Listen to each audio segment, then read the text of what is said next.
specific kind of week that doesn't announce itself. Nothing on the calendar screams. There's no eclipse this week. There's no big planet flipping direction in the middle of the sky where everybody can see it. If you pulled up a chart on Sunday morning and glanced at it, you probably feel like this is a quiet week moving on. Well, that read would be wrong. Just to let you know, these will be, from now on, coming out most likely on Saturdays. I'll try to record them on Fridays and then release them on Saturdays. But, we're just jumping in. So let's talk. Because this week, 3 separate things turn around. Chiron stops moving forward on Monday. The lunar node stopped moving forward on Wednesday. And Venus, it leaves Virgo for Libra on Thursday afternoon. So we have, basically? 3 reversals. Yeah, 3 reversals and a sign change stacked into 5 days. And then on Thursday, the moon leaves the range it normally travels in. It goes out of bounds and it does not come back until the middle of eclipse week. So that's the story. That is the week. The floor tilts, not dramatically, but I think just by enough that by Saturday night, you may be standing at a different angle than you were on Sunday morning and maybe not able to point to the moment that happened. And 10 days from now, there's a total eclipse at 20 degrees of Leo. This is the week before, basically. So here's how I'm doing this one. We are going straight through Sunday to Saturday, one day at a time, start to finish, everything that happens on a day. I'm giving you on that day. No jumping around, no coming back to the same week 4 times from 4 different angles, like I can probably do. But I want you to be able to listen once and know exactly what your Tuesday might look like. So let's go. Welcome to the astrology of it all. This is Jakayla. So first, let's talk about where are we even in the solar cycle? Because before we start the walk, I want to kind of set the conditions everything sits on top of. So we are deep into Leo season. The sun starts the week at just 10 degrees of Leo and it ends it at almost 17 degrees. So what does that mean in terms of what the Earth is actually doing? Well, on Sunday, August the 2nd, and this is EST time, New York time. So on Sunday, August 2nd, New York gets like 14 hours and 14 minutes of daylight. But by August the 8th, it gets 14 hours and 1 minute. So we end up losing 13 minutes of light in 7 days. And I know that doesn't sound like a lot, but that's not just nothing. When you think about it, 13 minutes is the difference between finishing something outside, like a puzzle project or whatever, and needing a lamp to finish that.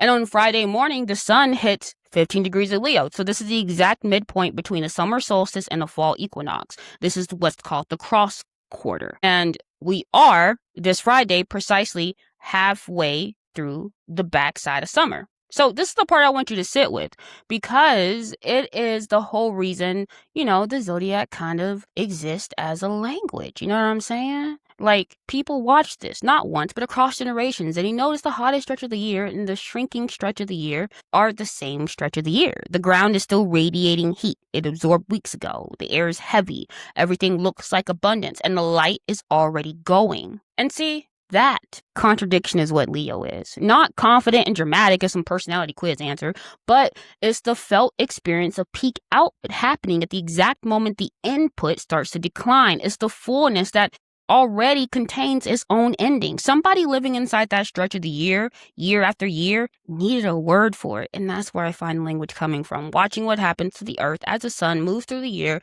and building full vocabulary for how each phase of that cycle actually feels to be inside of. When I put astrology into a seasonal language, it just makes more sense to me, okay? But when I say this week feels like a lot of energy with the quiet undertow of running out of time almost, I'm not being mystical about it, by the way. I'm just describing August. 2 more background facts and then we're going to start, okay? So Saturn, Neptune, and Pluto are all retrograde and they stay retrograde the entire week. Saturn at 14 degrees Aries, Neptune at 4 degrees Aries, Pluto at 4 degrees Aquarius. They're basically the floor under everything else. And 2 planets spend this whole week running towards exits they don't reach. Mercury is going to be climbing through the last degrees of Cancer. It won't quite make it into Leo. And Mars is going to do the same thing in Gemini. So this week has a lot of almost in it. I think that's important. So let's go ahead and talk about today, Sunday. So today, the moon has started in Pisces. It's already in void as I'm recording right now. But it started today in Pisces at 21 degrees. Pisces is the last sign. The moon here is very diffuse and permeable and very hard to pin down. It's kind of like the end of a lap. So 5:32, we have a moon squaring Mars. You may have already waked up feeling braced. Pisces moon squaring Mars and Gemini is very scattered, irritable, overstimulated type of energy. And it happens before most people are conscious for it. So it doesn't even feel like an event. It just may become your texture of the morning. You may wake up with your jaw a little tight and like just not sure why. Then 8:33 a.m., the moon will oppose Venus. So Pisces moon opposite Virgo Venus, this is kind of like a soft ache. The gap between how you want something to feel and how it actually is. And it's not that sharp. I consider it more like of a noticing. And this is the moon's last aspect in Pisces. This is the last thing the moon is going to be doing today, okay, with Pisces. So then we enter the moon void state. So between 8:33 a.m. to 4:36 p.m., I'm recording this at exactly what time, boys and girls? 2:36 p.m., so we're in the middle of the void. So we got a void for about 8 hours and 3 minutes. And let me explain what that is, since this is the first one and there are 3 this week. So the moon travels through a sign, right? And while it's still in that sign, it makes aspects to the planets. Now, at some point, it makes its last one. And then after that, it can still be sitting in the sign, but there's like no more business there. There's nothing else to be done. Like, that's it. So that little gap before it enters into the next sign, before it enters into Pisces, is the void. And, you know, the void is not dangerous. It's just unanchored. It's like free floating, free falling, whatever. Things started in a void tend to not develop the way you may expect because the moon isn't really connected to anything that would carry them forward. So that's basically the entire mechanism around it. Like, there's nothing spooky, nothing eerie. That's all it is. Like, just the moon is done. It's done its deed, it's done its job, and it's just chilling until, you know, the next sign, till Aries. And this particular void eats the middle of a Sunday. So 8 hours from breakfast to almost dinner. You know, like the typical advice is like, don't sign anything, don't buy anything significant, don't like have a big relationship talk or send a pitch, or don't make a Sunday plan at 11 a.m. Because whatever you might decide at 11 a.m., you may feel a little bit differently about it by 5. So what is typically good to do during a moon and void? Sleep. Sleep in, cook, clean, go get in some water, go take a bath, wash your behind.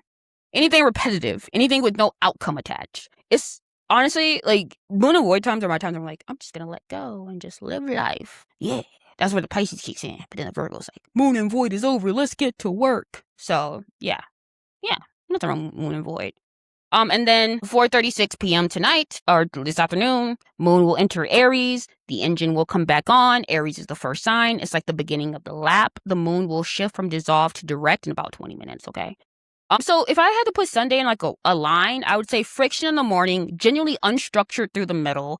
Traction may return at dinner. So pick your actual week up at 5 p.m., maybe not 11 a.m. today. And if you have a hard conversation queued up, maybe this is not the day for it, okay? So let's talk about Monday, August the 3rd.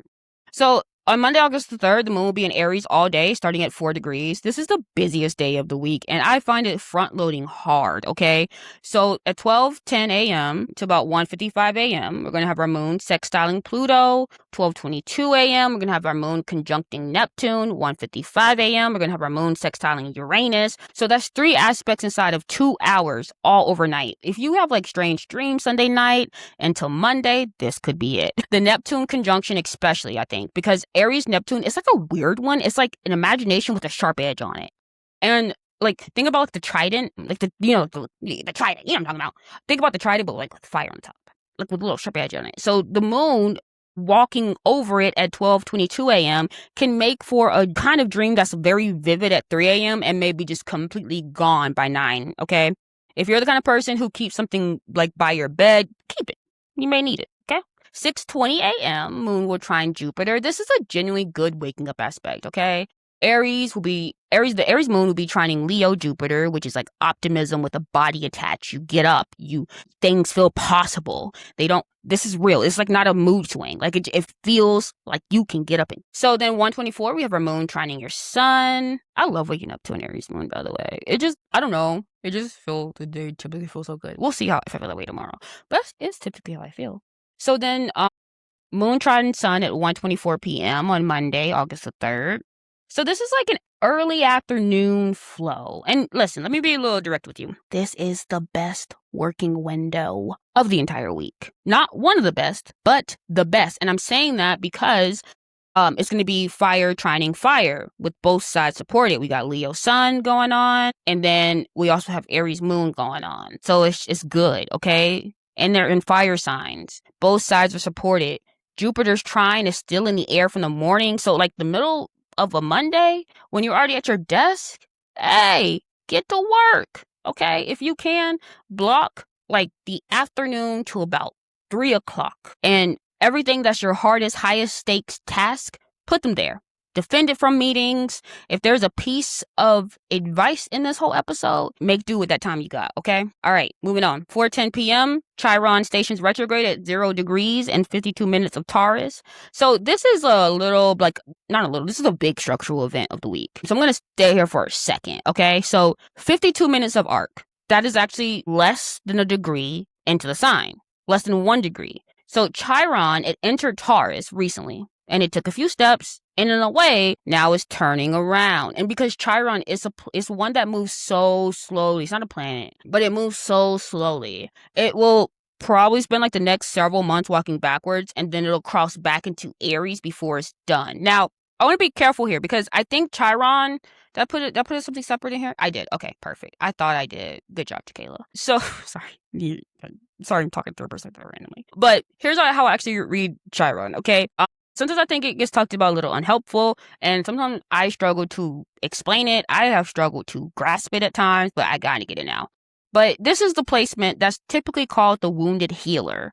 And I think it, can easily become an excuse to make a lot of things about damage. But when I, really kind of think about Chiron, I feel like it marks the place where you know too much. It was actually my best friend who made me think about it like this way. It marks this place where you know too much. I think the spot in your chart where you have information you may have gotten the expensive way, and where having that information can make it harder, not easier, to just participate. Not necessarily this wound, but this awareness that doesn't fully switch off. So when Chiron sits at the very first degree of Taurus and turning around, I see that as being very specific, because Taurus is a sign of what is actually yours, your body, your resources, your comfort, your worth, as a settled fact rather than a performance. And Chiron just barely stepped into that territory. It got a look at it, and now is coming back to check something in Aries first. And Aries is a sign of I exist and I want. Taurus is a sign of, therefore I have, basically. So when Chiron's backing up, it's kind of, to me, saying we're not done with the first part. You can't build a stable sense of what's yours on top of an unresolved question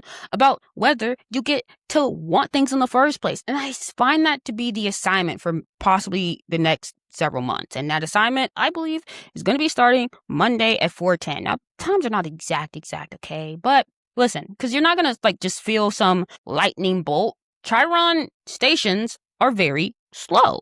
But if something has been quietly nagging you about deserving, taking up space, asking for the thing, this is the week I think it stops being background noise. If it is, we'll see. Or I keep moving the slide.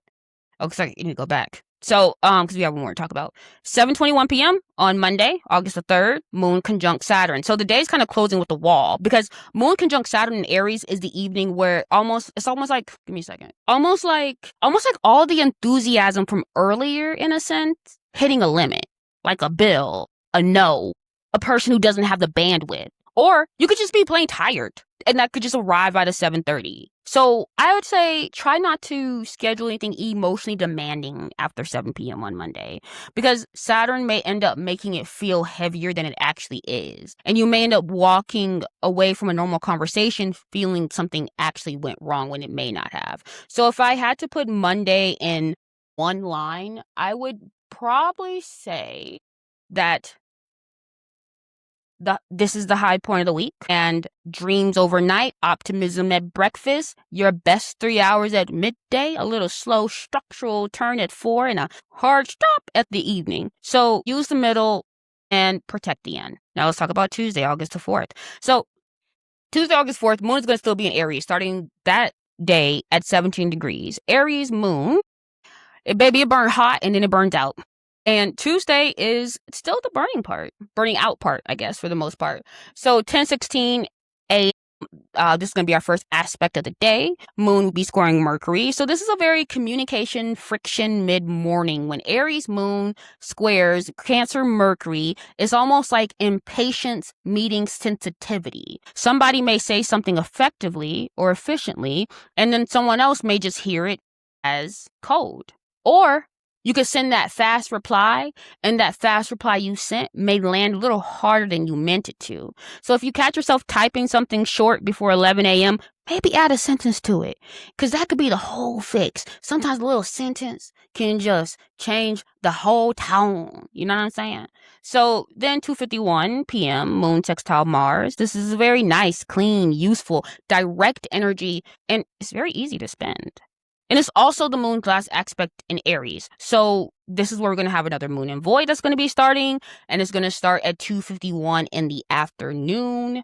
So 2:51 to 10:35 p.m. This is going to be the moon void, of course, in Aries. 7 hours and 44 minutes. So this is the void that I'd flag the hardest this week. Did I write anything extra for that? I did not. So I'm just going to talk about it a little bit.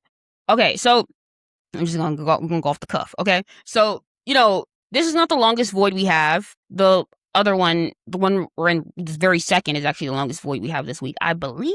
But this one, where it lands, is what makes it matter. Okay, so it basically kind of runs from mid-afternoon straight through the entire evening of a working Tuesday, okay? So that's a real chunk of professional time. And a lot of people are going to spend it making decisions without knowing that the ground is soft. And what that means is, don't be trying to launch anything on Tuesday afternoon, or sending that important email, or taking the meeting where a decision gets made, or making a hiring or firing call. Actually, when I think about it, Tuesdays my team lead would be back, and that, I kind of messed up this weekend. I hope I don't get fired. Don't fire me. But don't accept an offer.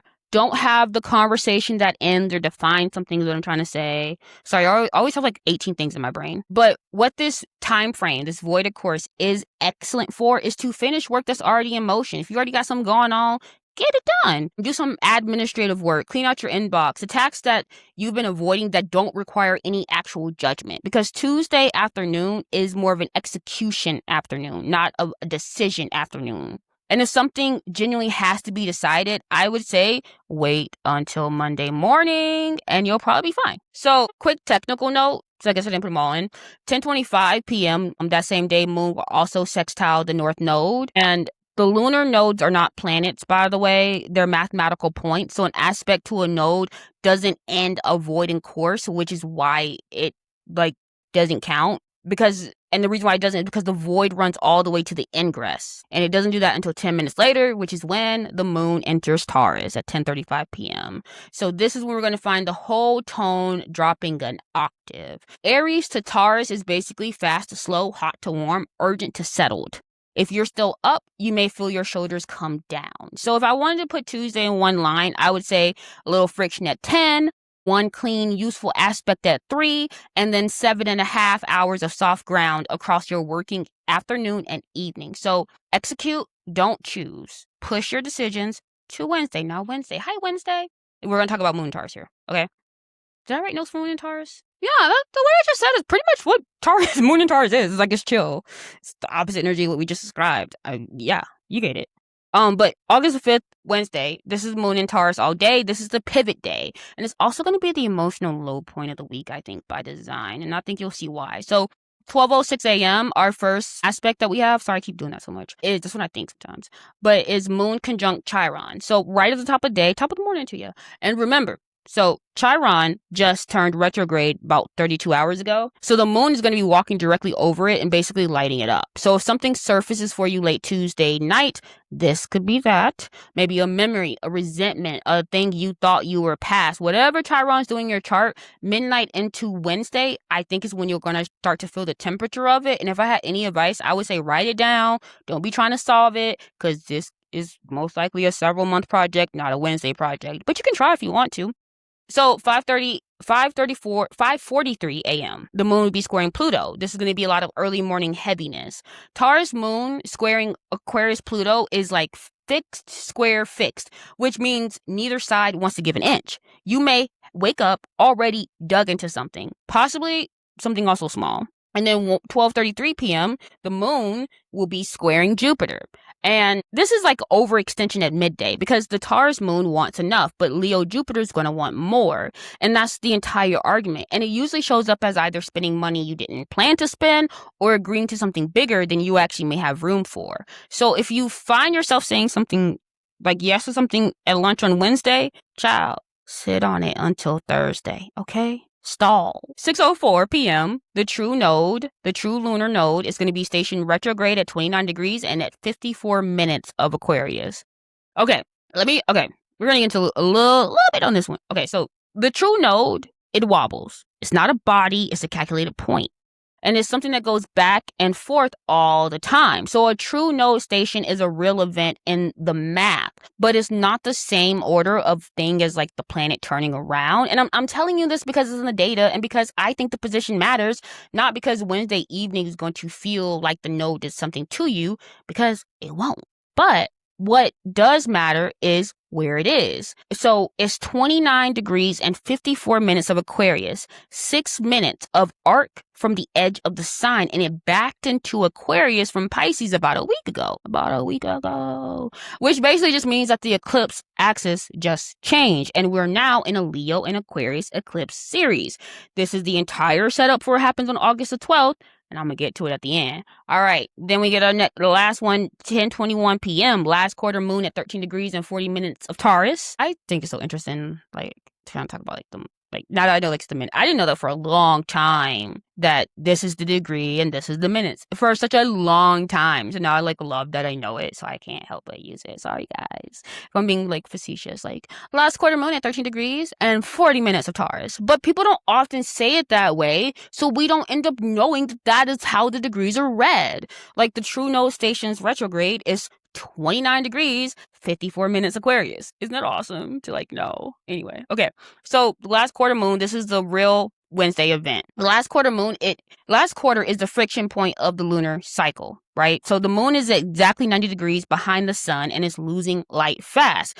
This is the phase where you stop inquiring, what am I building, and start inquiring, what am I carrying that I don't need? Let me say it again. What am I building? And what am I still carrying that I don't need? And since it's in Taurus, this is going to be a very physical question. What are you paying for? What are you still storing? What are you still eating, buying, keeping, or holding on to out of habit rather than actual want? And you should notice that this lines up with Chiron station from Monday. Same sign, same territory, same question from two directions. What do you actually need?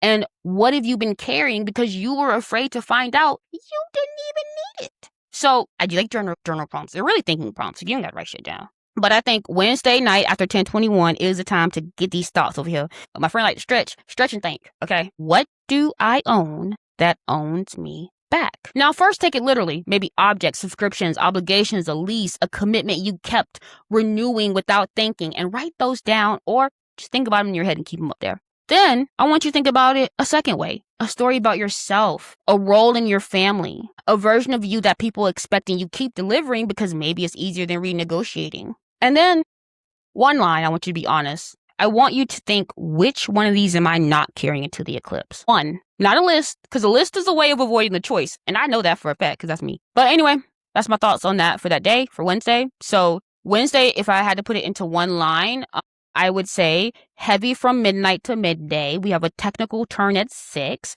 and then the releasing quarter at 10:21 p.m. Just wanting to know, what are you ready to put down?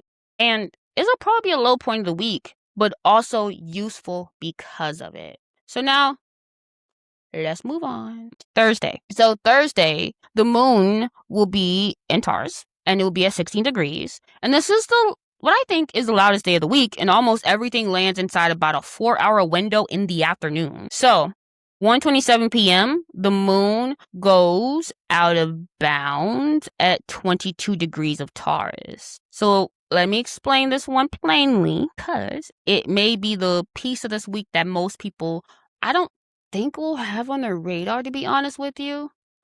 Okay, so the sun's path across the sky, it has a maximum range, right? It never travels further north or south than about 23.5 degrees of declination. That limit is what ends up creating the solstice because it's the edge of the sun's territory. So the moon, it usually stays inside that same range. Sometimes it doesn't. When the moon travels beyond where the sun goes, we end up calling it out of bounds. I thought this was so interesting when I learned this for the first time. But what this practically means is that the moon is operating outside the rules the sun sets. This is where feelings go somewhere the conscious, organized, daylight part of you has never been. And it's not bad, but it's just unsupervised. And this one starts Thursday at 1:27 p.m. and it does not end until the early hours of August the 11th. So 5 days. It peaks Saturday evening at 28.11 degrees of declination.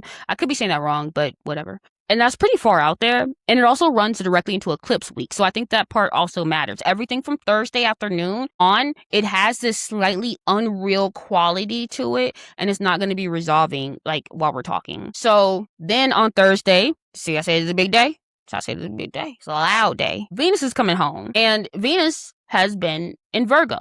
And this is a sign where Venus works hard, okay, when it's in Virgo, okay? Edits, it corrects, it finds a flaw, it loves by improving. Now we move it into a sign that it rules, where the job is not to fix, but to relate, to balance, to find the version where both people get something. And you're going to feel this one. Of everything this week, this is the shift that's most likely to change the actual temperature of your relationships, where conversations get easier. The urge to point out what's wrong drops off. Aesthetic decisions get simpler because you stop second guessing them. And Venus stays in Libra until early September. So here's your window. Thursday from 3 p.m. to 7 p.m., we have Venus fresh in Libra and the moon is still making aspects. That 4-hour stretch is the softest, most repair-friendly block in this entire week. Whoever you've been meaning to reach out to, whatever you've been meaning to smooth over, that's when. Not Friday, then. Then 7:25 p.m., we have the moon sextiling Mercury, right? Yeah, okay. And that's going to be the last aspect in Taurus before the void begins. And then 7:25 p.m. Thursday to 2:07 Friday, we're going to have our moon void, of course, in Taurus. It's going to be about 6 hours and 42 minutes. And I'm going to flag this one because it's a Thursday evening, and this, which for a lot of people I think is probably when they're like maybe your social weekend, like your weekend social starts. I'm not social, so it never starts for me. But if you're going out on Thursday night, I think go out, enjoy it. Just don't make it the night you define the relationship or accept the offer or make the plan you're going to be held to. Because I think Thursday night is more for enjoying, not for deciding. It'll be sleep for me. But a lot of stuff you may agree to after 7:25, I want you to make sure you kind of just try to tell them to hold that thought. And let's revisit on Friday. You may find you feel different. But then at 10:44 p.m., Sun is going to be trining Saturn. So Leo, Sun, trine Aries, Saturn, and Saturn in the retrograde. So this is a little less about external structure and more about internal spine. And this is the aspect that says you can actually hold this. It lands at the end of the loudest day of the week, almost like a little hand on your shoulder. So, it's a nice place for the day to end. And so if I had to put Thursday in one line, I would say the moon steps outside the lines at 1:27. Venus comes home at 3:12. You get about 4 good hours to fix something. And then the evening goes soft. And this is the biggest day of the week. So the moon is still void when Friday starts, but that's going to be resolving early. 1:57 a.m. The moon's going to be squaring North Node. At 2:00, and we went over why that doesn't count. It's not ingressing. 2:07 a.m., the moon's going to be entering Gemini. And the mood is going to be lifting hard because Taurus to Gemini is heavy to airborne in about 30 seconds. This is a very fast, restless, curious, overconnected. And remember, this moon is out of bounds now, which gives Gemini kind of an extra edge. It's like curious in a way that doesn't stay on path. And that's how Gemini love to be. 2:57 a.m., the moon's going to be trining Venus. So this is going to be the first aspect Venus is going to make from Libra, and it's going to be a trine to the moon, which is very lovely. This happens while you're still asleep, and it's going to set the tone for the day. Friday, I think, has a good baseline. So 7:42 a.m., the sun's going to be reaching 15 degrees of Leo, and this is going to be the cross quarter. This is going to be the exact midpoint between the solstice and the equinox, halfway down the backside of the summer to the minute. And we're not going to feel this as an event, but I think it's worth knowing that we're standing on it at that point. 8:52 a.m., moon's going to be trining Pluto. 9:06 a.m., moon's going to be sextiling Neptune. 10:51 a.m., moon's going to be conjunct Uranus. 4:18 p.m., moon's going to be sextiling Jupiter. So Friday is a bright, busy, air and fire kind of day, and the standout to me is the Uranus conjunction at 10:51 a.m. So I say that because moon conjunct Uranus in Gemini, it is the unexpected message. It is the sudden idea, the plan that changes at 11. And with the moon out of bounds on top of it, whatever surprises you on Friday is going to surprise you more than it should. And your reaction may be bigger than the event. See, that's not a warning. I think it's just worth knowing so you maybe don't overcorrect. But like leave some room on Friday. Like don't book it wall to wall. Something's gonna want in. Like something's gonna want you to have room. So if you got no slack, you may end up being annoyed instead of interested. And if I could put Friday in one line, I would say this is the week mood flips from heavy to airborne at 2 a.m. Venus makes it warm, something unplanned shows up around 11, and to keep a gap in your calendar, Saturday. So Moon in Gemini starting 13 degrees, and let me be honest with you about Saturday. I think on paper it shows as the quietest day of the week. So 2:29 a.m. Moon sextile Saturn, 4:29 a.m. Moon sextile the Sun. This is going to happen both overnight, and they're going to be both easy, and they're going to be both while you're asleep. And then nothing else for the rest of the day. No aspects, no ingresses, nothing to really point at. Except at 7:30 p.m., the moon's going to hit its deepest out of bounds point of the entire cycle. It's going to be 28.11 degrees of declination, if I'm saying that right. And nothing marks it. There's no aspects attached. It's really just the moon as far outside the sun's range as it gets. And it's happening on a Saturday evening with like a really empty aspect sheet. So Saturday is kind of a strange one, like structurally empty and emotionally wide at the same time. And that combination can sometimes be beautiful or it can be untethered. And I think honestly that just depends on whether you give it somewhere to go. So give it somewhere to go is what I guess I would say. Because Saturday is the day to do something you have no plan for, to drive somewhere, go to the water, call somebody you haven't talked to in a while, probably sleep. But an out of bounds moon with nothing on the calendar is more like permission and not emptiness. And that's the last unclaimed weekend before eclipse week, which starts Monday. So spend that shit accordingly. If I could put Saturday in one line, I would say nothing exact after 4:29 p.m. and the moon at its furthest all-out cycle by evening. Very empty on paper, but wide open in practice, and go be a little unsupervised. So what's coming? Because that's this week, start to finish, and here's what's on the other side of it, because next week is not this week. I'm going to run through it very quickly. So on Sunday, August the 9th, 12:28 p.m., Mercury's going to enter Leo. It finally leaves Cancer, where it spent the whole stretch feeling everything and probably only saying about a third of what it's freaking felt. But we're going to find the communication getting warmer, louder, more expressive, and considerably more invested in being heard. Tuesday, August 11th, roughly 12:29 a.m., the moon comes back in bounds after 5 days outside the range right before the eclipse. Tuesday, August the 11th, 4:30 a.m., the Mars is going to be entering Cancer. Mars is going to be leaving Gemini after this very long run, and it's going to be moving into a sign where it operates completely different. Less scattered, more protected. You know what I think I want to talk about one day on a podcast episode is like the energy between like some of these like Mars entering Cancer and the feel of Mars leaving Gemini to go into not leaving Gemini, Mars going into Leo. And my brain just stopped. But you know what I'm trying to say. Like I think that'd be interesting, but I'm not sure how to go about that. So I'm gonna have to think on it. Anyway. But yeah, so when Mars enters Cancer, it's going to be just like a less scattered, more protective, slower to act, and much harder to talk out of, though, once it does. My best friend's a Mars in Cancer in her natal chart. And sometimes she scares the hell out of me when she feels like she needs to protect. What she does, she's a very protective person. But if somebody deserves what she may have coming to them, I'd be scared.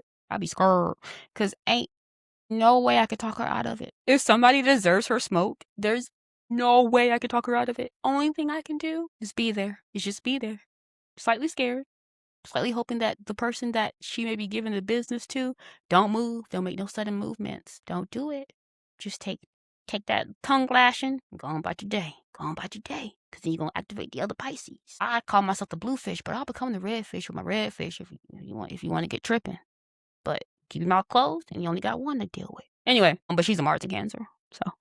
So I thought about that. But Wednesday, August the 12th, 1:36 p.m., we're going to have a total solar eclipse at 20 degrees and 2 minutes of Leo. This is the piece I think a lot of people are going to miss because the nodal axis is going to change and the nodes are going to move back into Aquarius and Leo in late July. They did, which that was the node station from Wednesday finally kind of meaning something, and it's also the first eclipse of a new series. And it's a south node eclipse in Leo, which means the theme is not really addition, it's release, and it's in the area of your life where you've been performing, shining, being seen, holding a role, because solar eclipses are new moons with the volume turned up and the effect stretched over months instead of just days. So I'm going to do a full episode on that, but for now, just know that everything in this week, the Chiron station on Monday, the release quarter on Wednesday, the out of bounds moon from Thursday on is is the runway. And then Friday, August the 28th, 12:18, a lunar eclipse at 4 degrees and 54 minutes of Pisces. Actually, honestly, I think that that these would be more beneficial if I released them a little bit earlier than the actual week of. So I'm going to do some thinking on, basically what I'm saying is I may end, because I'm in the mood to talk about it. So basically I may end up going ahead and talking about it already and maybe releasing what's supposed to be a weekly podcast in the middle of the week. I don't know. I'll figure it out. Anyway, August is not a quiet month. This week is just the last week, I think, before it stops pretending to be. So here's where I'll leave you. We're exactly halfway down the backside of the summer. The heat is still here. The light is already leaving. 13 fewer minutes of it on Saturday than you had on Sunday. And I think this week wants you to notice that, not to panic about it, just to notice that abundance and ending, I think, can be in the same season, and that you can be inside both at once without one of them having to be a lie. And Chiron turns around on Monday and it wants to know, what do you really want? The last quarter moon on Wednesday is going to want to know, what are you ready to put down? And I think Venus is going to come home on Thursday and it's going to make it easier to say either one of those out loud, which is why I like you guys to think about it, put it in your head. Because at least when you think about it, you give yourself time to gain verbiage for what you're feeling and for the situation. And yeah. So that happens, and on Thursday afternoon, the moon steps outside the lines and it stays out through the weekend, right up to the edge of the eclipse. So go be a little out of bounds with it. Thank you for being here with me for this episode. I am still working out on exactly how I would like to actually format this. So this is a work in progress, as I am, as well as a lot of us are. We are work in progresses, okay? Don't judge our progress, okay? Because you can go up and down whenever it wants to. But if you want to work with this week instead of just hearing about it, the free seasonal guide is going to be over at cosmicallycreated.com.